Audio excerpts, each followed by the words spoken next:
Bonjour, on est le 31 décembre 2019, c'est le dernier jour de l'année 2019. Et justement, je vais faire une vidéo sur l'année 2019, voilà, qui va concerner l'année 2019. Bon, ici, vous avez un problème, bon, je vous dis pas, l'énoncé est assez long, mais c'est pas parce qu'un énoncé est long que sa réponse sera longue. On peut avoir des énoncés longs, des réponses courtes, des énoncés longs, des réponses longues, des petits énoncés, des réponses longues, des petits énoncés et des réponses courtes. Tout dépend, ça ne veut rien dire. L'énoncé, s'il est grand, petit, vous allez voir qu'ici, l'énoncé, c'est vrai qu'il prend... Ici, il me prend deux tableaux, je dirais même trois parce qu'il y a la question, mais c'est pas parce qu'il y a trois tableaux, voilà, que ça va être compliqué, loin de là. C'est un énoncé, je veux dire, qui va se traiter très facilement. C'est juste, c'est parce que vous avez constaté que c'est un problème qui a à voir avec la notion commerciale, et il faut bien mettre, je veux dire, des situations, des mises en situation qui vont faire en sorte que, bon, l'énoncé, il faut donner un maximum de renseignements qui fait en sorte que vous pouvez justement vous en sortir pour répondre à la question. Mais sachez que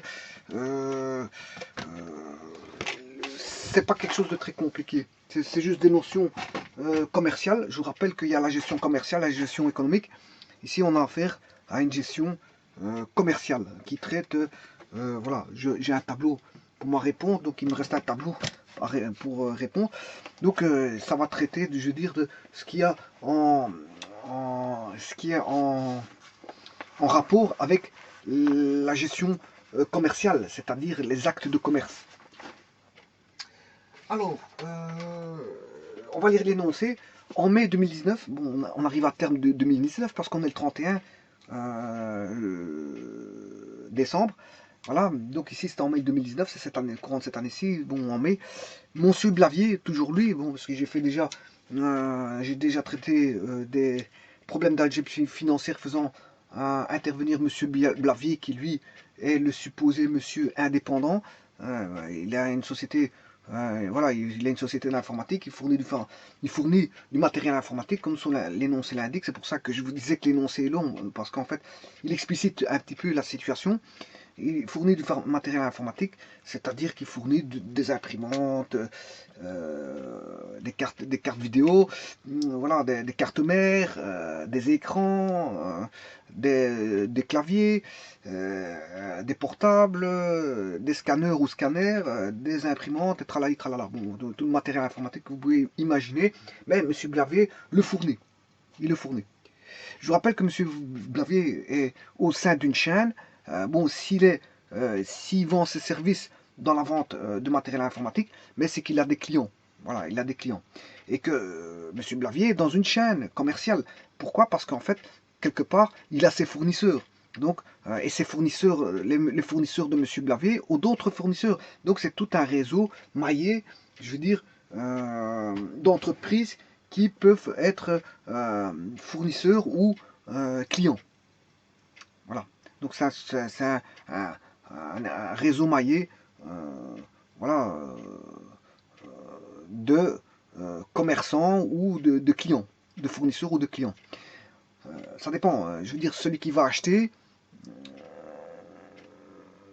est client, et celui qui fournit, ben, c'est le fournisseur. Voilà, on va dire ça comme ça. Mon Blavier fournit du matériel informatique à un jeune informaticien indépendant. C'est-à-dire que là, on a un jeune informaticien qui est indépendant, qui fait du codage informatique, et qui, lui, n'a pas le temps de, voilà, de s'occuper, d'acheter, de monter du matériel informatique. Donc, il demande à M. Blavier s'il peut fournir du matériel informatique pendant que, je veux dire, l'informaticien fait ses affaires de codage informatique, parce qu'il est tenu à faire des programmes par ses clients. Par ses clients. Voilà, donc en règlement de la facture, donc quand tout est terminé, donc là je peux dessiner déjà la situation. C'est qu'on a M. Blavier qui est fournisseur de services. Là, M. Blavier, voilà, qui est fournisseur de services. Et on a, comment il s'appelle, le jeune indépendant, je ne sais pas comment il s'appelle, j'ai pas donné de nom, voilà, qui est lui client. Qui est client. Client de qui? Ben du fournisseur de services qui est M. Blavier. Voilà. Et entre deux, bon, il y a un acte commercial qui va, je veux dire, être régi par, par une offre de service qui a été complètement satisfaite parce que le jeune indépendant est satisfait du matériel informatique fourni par le fournisseur de services qui est M. Blavier. Et donc à ce moment-là, il accepte le matériel informatique et de continuer de travailler avec le matériel informatique. Et donc, cette fois-ci, qui doit être satisfait, mais c'est le fournisseur de service. Le fournisseur de service satisfait les besoins du client, mais le client doit satisfaire les besoins du fournisseur par voie de paiement. Par voie de paiement, par un paiement. La satisfaction va s'obtenir par un paiement. Donc là, à nouveau, s'il y a paiement, eh bien, à ce moment-là, il y aura une satisfaction des deux personnes. Et si maintenant, tout le monde est content pendant un certain temps, ben voilà, s'il n'y arrive rien au matériel informatique, bon, le jeune indépendant sera content du matériel informatique pendant un certain temps. Maintenant, il ne va pas être constamment content du matériel informatique parce qu'à un moment donné, il va tomber en panne. Bon, parce que bon, l'informatique est souci à des problèmes techniques. Voilà, parce que de par son vieillissement et de par, je veux dire, son utilisation, son emploi, son usage et donc son usage et donc son usage, de par son usage, parce qu'il va s'user aussi, hein, voilà, s'user d'une certaine manière, d'une certaine façon, l'informatique va s'user. Alors à ce moment-là, bon, il ne pourra pas aller à l'encontre, monsieur, du fournisseur, parce qu'il se dira que bon, le matériel est vieux. Si le matériel est vieux, il nécessite soit, je veux dire, des mises à jour, ou soit de renouveler le matériel informatique. Mais ça, c'est une autre histoire. Mais dans un premier temps, le client sera satisfait pendant un certain temps. Mais le fournisseur sera satisfait directement par voie de paiement. Donc il y aura un acte commercial qui aura été établi entre M. Blavier et comment on appelle ça, le jeune indépendant. Blavier va lui fournir ses services pendant que le client lui paiera les services fournis.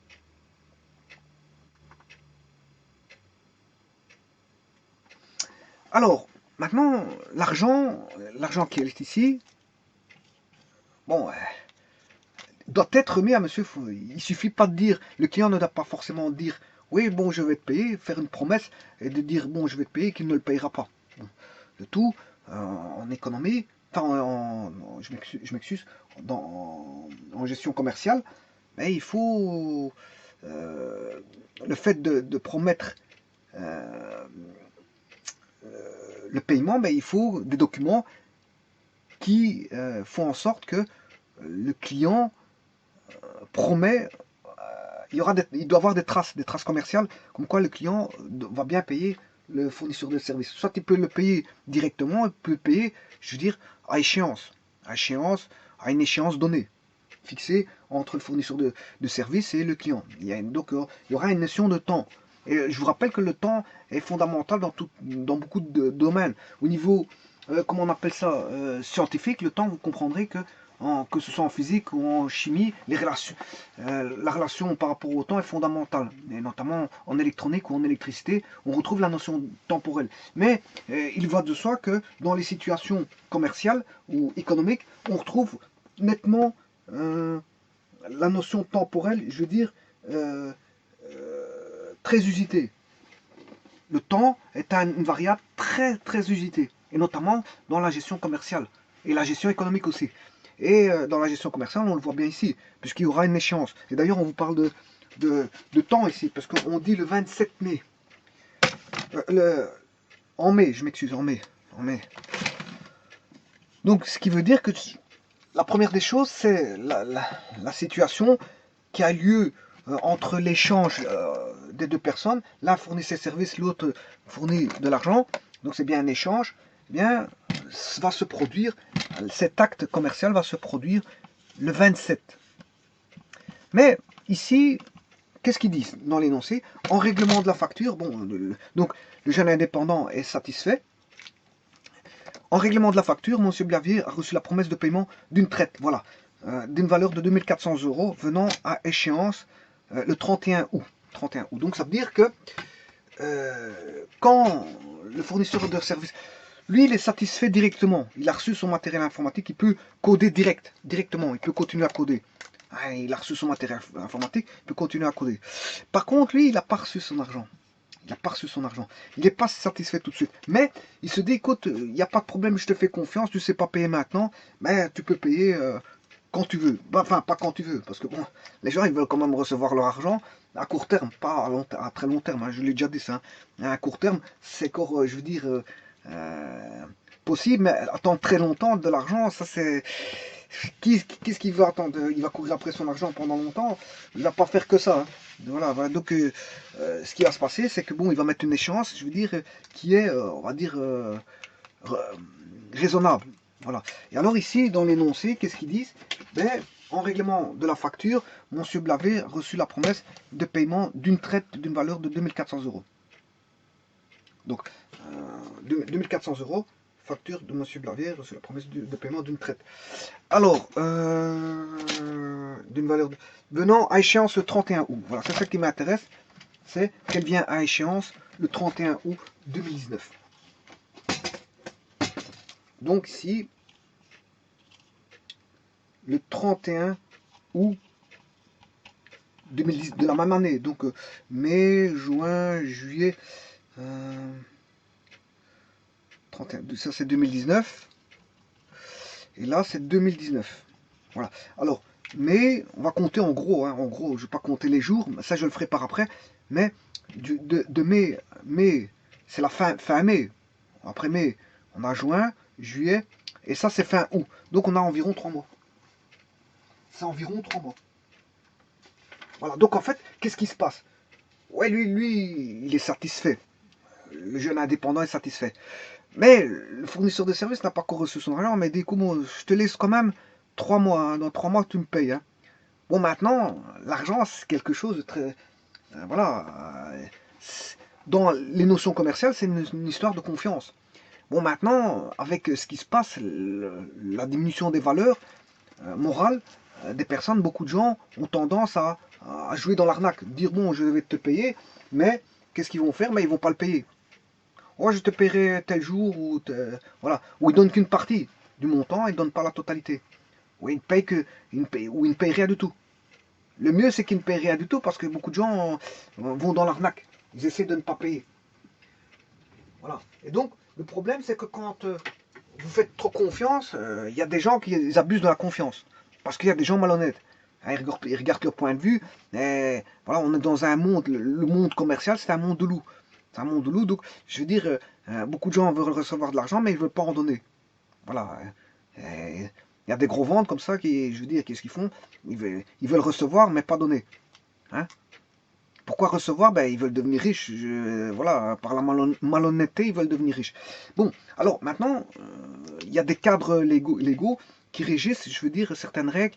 Voilà, ça peut terminer en tribunal de commerce, par exemple. Quelqu'un qui ne paye pas, voilà, ça peut terminer dans un tribunal de commerce. Et le litige peut être, je veux dire, amené au tribunal de commerce qui va amené à être jugé par rapport à un fait commercial. Maintenant, ce qui se passe, c'est qu'ici, il n'y a pas de problème. Pourquoi il n'y a pas de problème?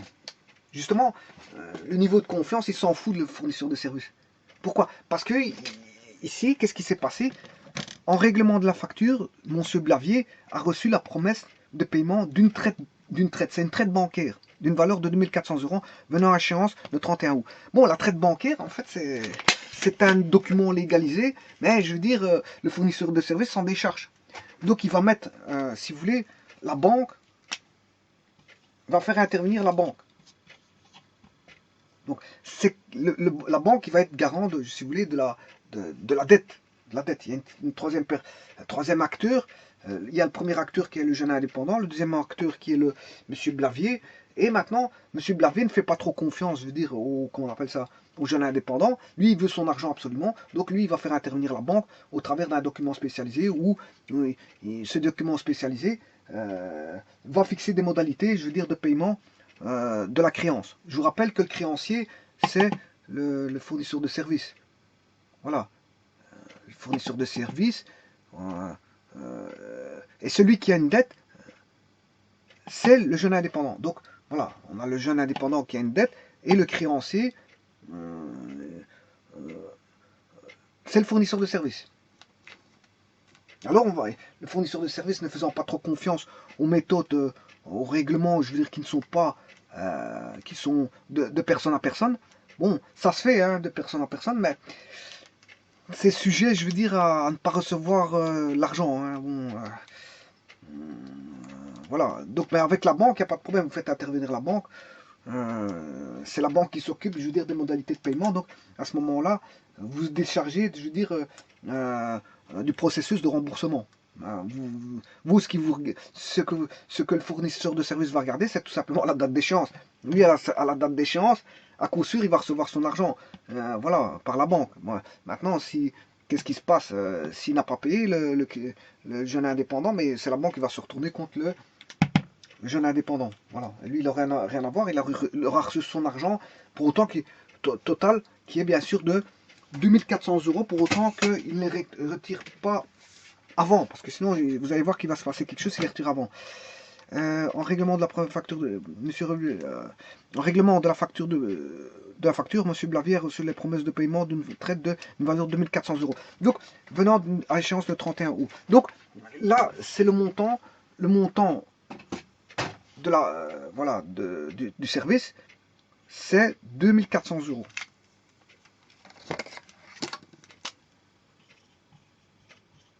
Ah, 2400 euros.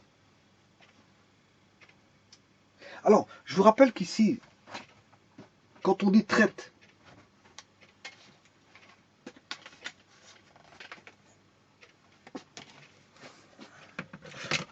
la traite, bien sûr, c'est une traite bancaire. Hein.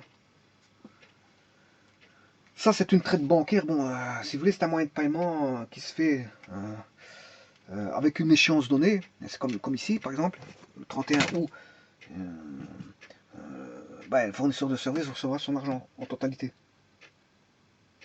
Qui implique 3 personnes, donc un créancier, un débiteur et fatalement la banque. Troisième acteur qui est la banque. Donc la banque qui fixe, si vous voulez, les modalités de paiement. Alors lui, dans le jargon, je veux dire commercial, le créancier, ben, c'est le tireur. C'est le tireur. Voilà. Alors s'il y a un tireur, c'est qu'il y a un tiré. Le tiré, ben, c'est le débiteur. C'est celui qui a une dette. Voilà. Et bien sûr, la banque, c'est le collecteur de dette. Alors bon, ici, il va collecter la dette de celui-là pour le fournir à celui-là. Voilà. Alors, bien sûr, c'est des documents légalisés. Voilà, légalisés. Bon, s'il se passe quelque chose, ben, je vous dis, s'il ne paye pas, ben, c'est un document, je veux dire, légalisé. Voilà, donc il doit respecter la législation relative aux documents, sinon c'est le tribunal de commerce.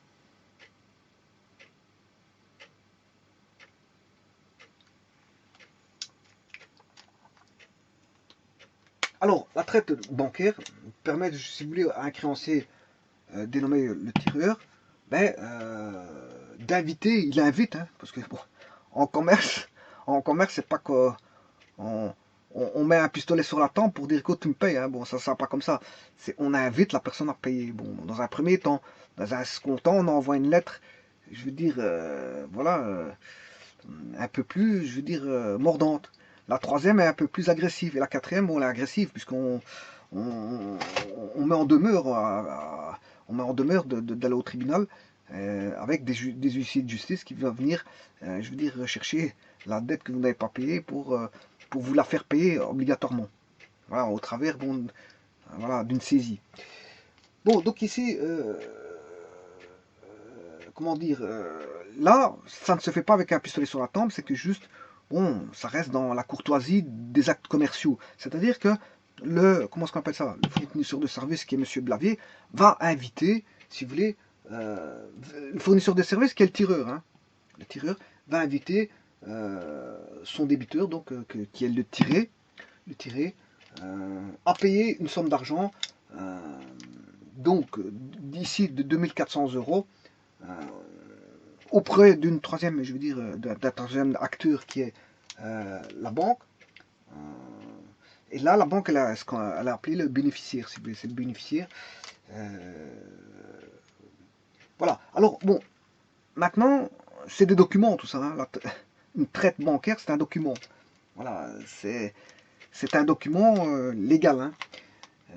Et alors, bon, on peut appeler aussi, il y en a qui appellent ça, euh, il y a lettre de change ou bien ordre. Bon, il y a des terminologies comme ça, mais ça dépend si c'est le créancier ou le débiteur, voilà, voilà, qui prend le document en fait, voilà, qui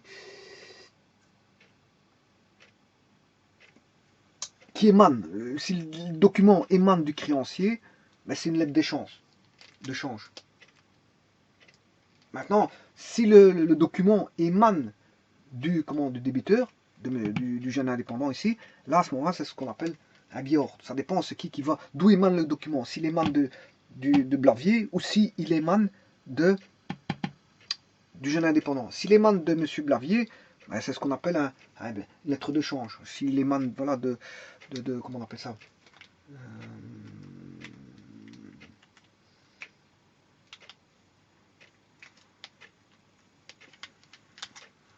s'il émane du jeune indépendant, c'est ce qu'on appelle comment on appelle ça, un billet à ordre. Un billet à ordre. Voilà.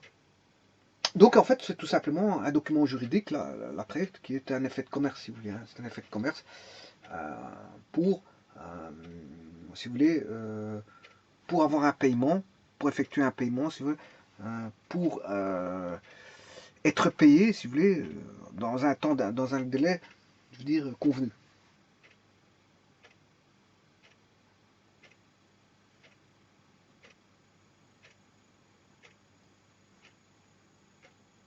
Alors, sachez que la traite bancaire elle est fort utilisée dans les grosses affaires, dans les grosses transactions, dans les gestions commerciales. Donc, les gens, vous laissez 3 mois. Vous laissez 3 mois à la personne de payer, ben, vous lui faites une traite. Il n'y a pas de problème avec ça. De toute façon, c'est un document juridique. La personne recevra quand même son argent. Ben, si elle ne le paye pas, c'est la banque qui va se retourner contre voilà, la personne qui n'a pas payé. Enfin bref, ici, ça, on est arrivé au bout de l'énoncé ici. Voilà. Voilà, ça c'est le 31 août 2019.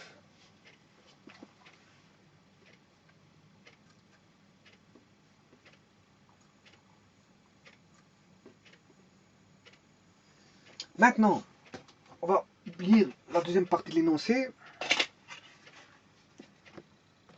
Alors, le 27 juin 2019, monsieur Blavier a besoin d'argent.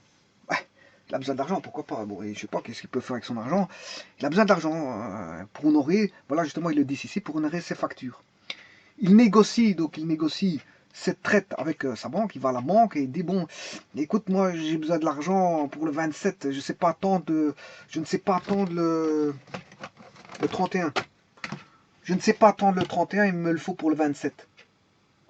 Le 27 juin. Donc, ce qui veut dire que là, qu'est-ce qu'il faut faire? Oui. Là, ce qui veut dire que ce qui va intervenir, c'est je dois faire une échelle de temps. Je dois faire une échelle de temps. Et en gestion commerciale ou même parfois en économie, il est nécessaire de faire des échelles de temps. Comment on joue avec le temps? Ben, il faut faire une échelle de temps obligatoire pour se rendre compte de la situation temporelle. C'est une situation temporelle. Donc, on a dit que le 27 juin, bon, voilà la ligne du temps. Le 27 juin, je vais lire l'énoncé. 27 juin, bien sûr, on est en 2019, hein, je vais mettre l'année ici, 2019. Le 27 juin, non, je m'excuse. C'est en mai. Bon, mai.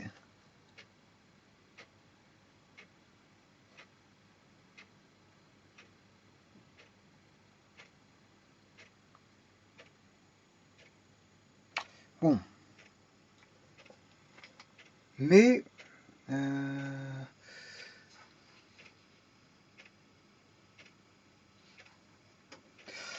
Bon, on va regarder après ça. Donc, en mai 2019. Donc ça c'est mai. Mai, c'est le 5, hein, c'est le 5e du mois. Voilà, 2019.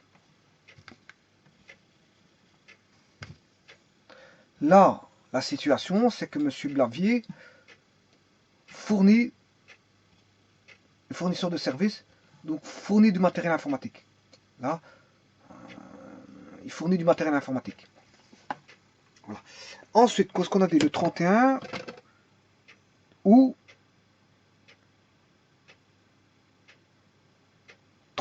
2019.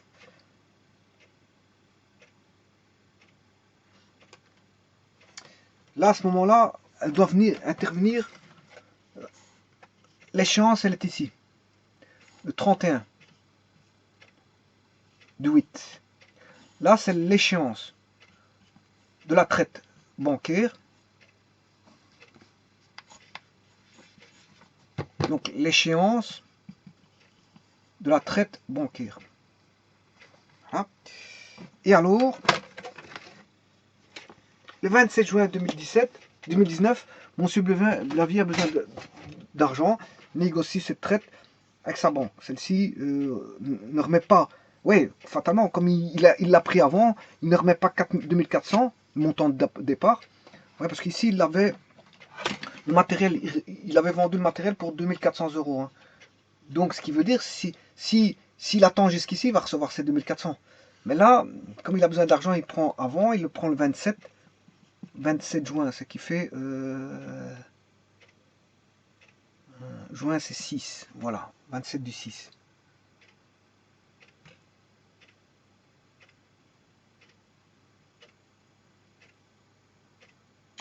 Voilà, 27 juin, je dirais même que on en mai. Mais il va passer ici. 1er juin. Voilà. Et ici, le 27, bon après il y a août.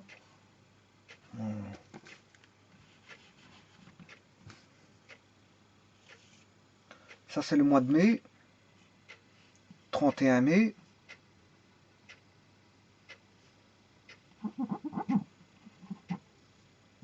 Ça c'est mai. Bon, ça c'est courant mai, on s'en fout. Hein.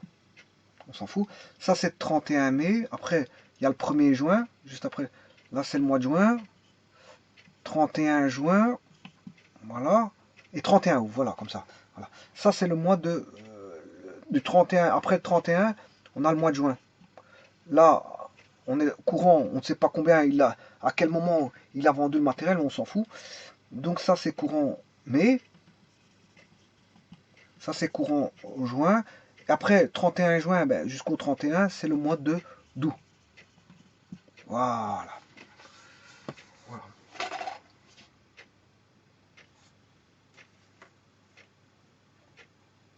Alors,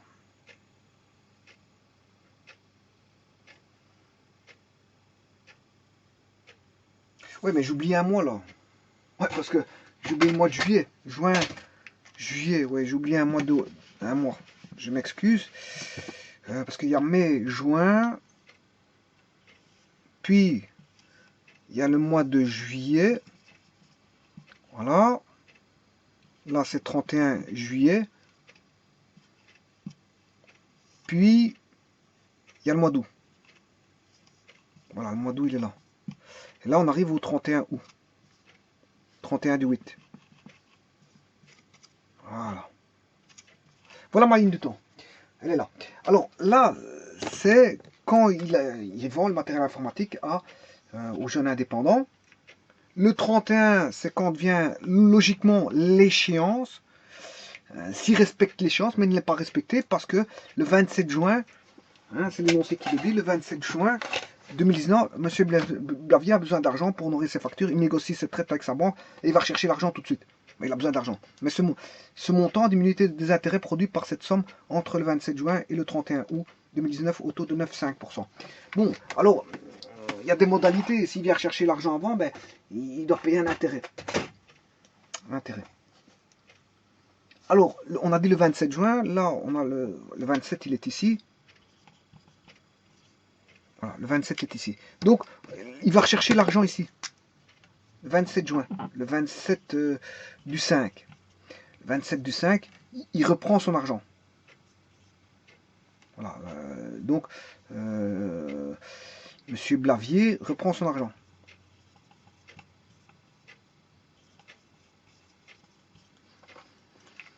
Donc, je vais encore le refaire. Ici, vous avez le calendrier temporel, avec la ligne du temps temporel, qui est fondamentale en gestion commerciale et en gestion économique, notamment pour les banques. Hein, je veux dire, elle fonctionne sur base d'échéance, d'échéancier. Alors,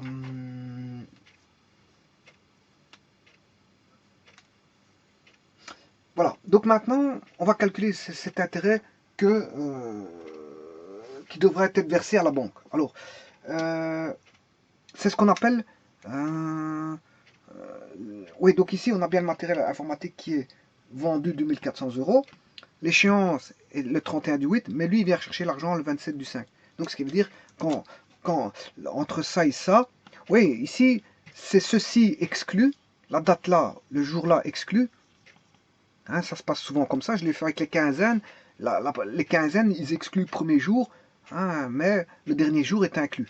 Et ici, le 31 du 8, il est inclus. Voilà. Donc, il y a un intérêt de 9,5% s'il vient chercher l'argent avant, qu'il devra payer à la banque parce qu'il n'a pas respecté les conditions. Donc, il est, si vous voulez, il est, comment on appelle ça,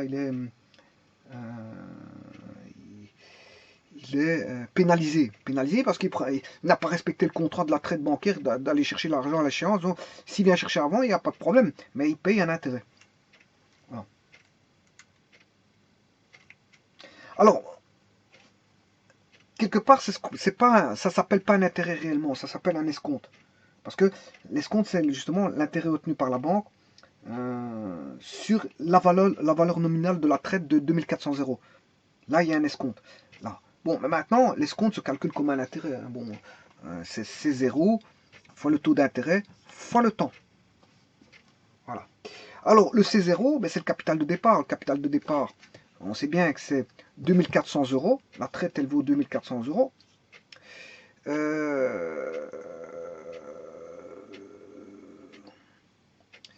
Maintenant, le taux, j'ai dit qu'il était de 9,5%, qui est énorme, hein, c'est énorme, 9,5%. Ouais, ça vous dit, écoute, je veux bien que tu prennes, mais si tu payes, tu prends, tu auras les conséquences d'un taux à 10%, hein, c'est énorme. Hein. C'est-à-dire, c'est presque, sur 2400 €, ça ferait presque 240 €. Perdre 240 €, c'est embêtant. Hein. Bon, maintenant, ça dépendra du nombre de jours aussi. Hein. Parce que c'est 9,5% sur le nombre de jours.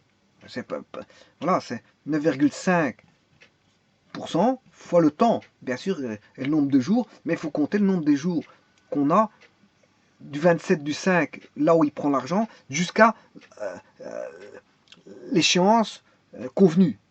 Voilà. Et là, bien sûr, c'est sur 365. J'avais vu que pour les mensuels, c'était T sur 12. En mensualité, c'était T sur 12. En quinzaine, c'est T sur 24. Mais en journalier, par rapport à une année, c'est T sur 365. L'année commerciale, c'est 365 jours. Hein. Bien que parfois, il y a 365, 366 jours sur l'année. Mais l'année commerciale, il faut bien fixer quelque chose. Ça ne va pas être chaque fois variable. Hein. Oui, il faut qu'ils se mettent une base donnée. Ils disent, bon, l'année, c'est, voilà, autant, 365. Bien, une année commerciale, c'est 365 jours. Voilà. Alors, bon, maintenant, il faut compter le nombre de jours. Et c'est ça le plus important, qui va du 27 du 5 au exclu.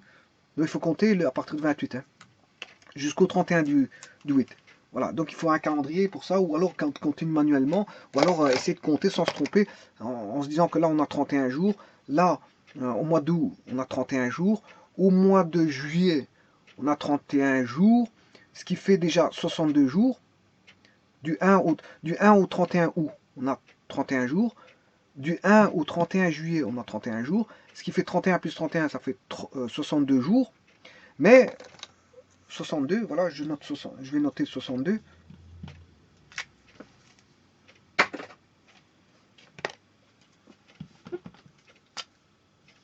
J'ai 62 jours pour aller de là à Mais là, c'est à partir du 1er juillet. Maintenant, là, c'est du 27, je dois aller du 27 exclu, donc je ne le prends pas, jusqu'au 31, jusqu'au 29. Jusqu'au 30, jusqu'au 30. Voilà. Parce que le mois de mai, le mois de mai, le mois de juin, je m'excuse, mais le mois de juin, il va jusqu'au 30. Donc, 27, je ne le prends pas, 28, 29, 30. Donc j'ai 3 jours en plus.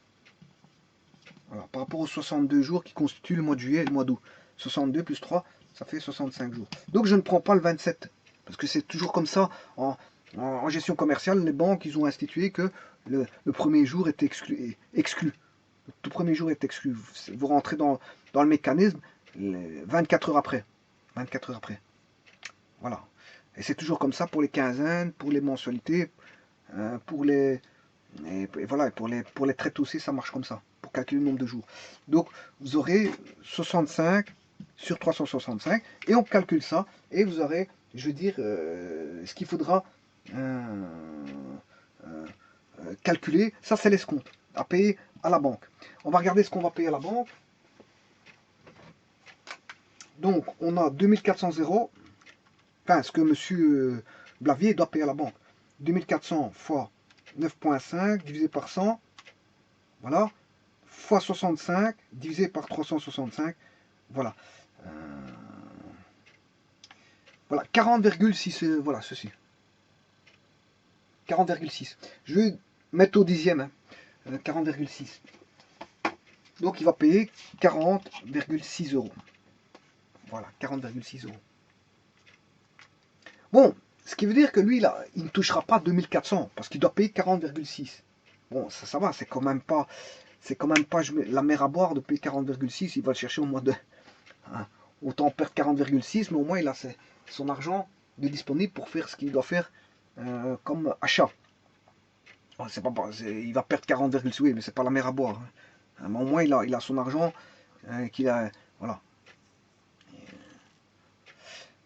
Alors, maintenant, d'autant plus que les 40,6 sont déjà peut-être, s'il est que commerçant, il les a déjà peut-être gagnés depuis belle lurette. Hein. Bon, c'est pas 40,6, mais quoique si on veut être un bon gestionnaire, hein, on essaie de terminer à échéance hein, pour essayer d'avoir ces 40,6 à ne pas payer. Parce que 40,6 d'un côté, 50 euros de l'autre, 60 euros d'un autre côté de perdu, ça fait tout un ensemble de montants qui fait quand même une quantité d'argent. Hein.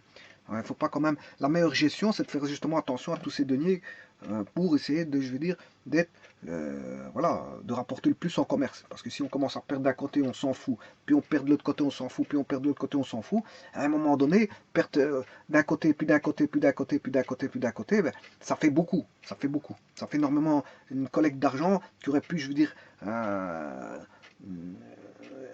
qui aurait pu être, je veux dire, servir à quelque chose d'utile.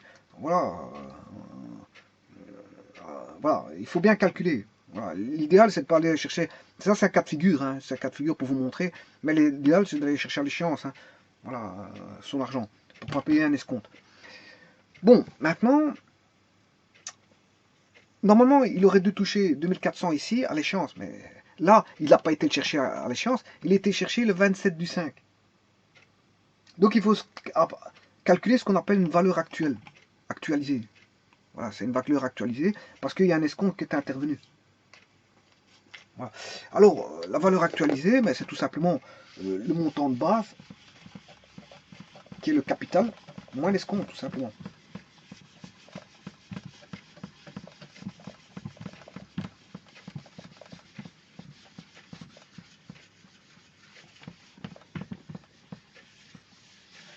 Voilà, donc ici, on va calculer la valeur actualisée le 27, c'était combien? 27 juin. 27 du 6, hein. Juin c'est 6, 6e mois, 2019. Voilà, valeur actualisée le 27 juin, parce que juillet c'est 7 et le août c'est 8. Voilà, au niveau du numéro du mois. Donc 27 du 6 2019, il y a une nouvelle actualisation qui va faire que ça va être le capital 2400 euros moins l'escompte. Donc c'est 2400 euros moins les 40,6. Et il recevra combien en valeur, il va recevoir une valeur actualisée de 2000. Voilà, il va recevoir 2359. 2359. Donc ça c'est la somme perçue. 2359, je sais pas si c'est une virgule. 39. 397. Voilà, je peux mettre 40. Moi je peux mettre 40. Voilà, c'est ce qui ressort.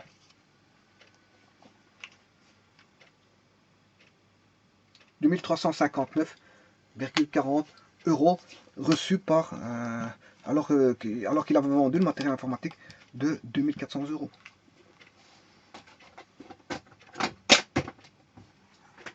Oui, et ça c'était la question suivante. Calculer la valeur actuelle de la traite bancaire bien sûr.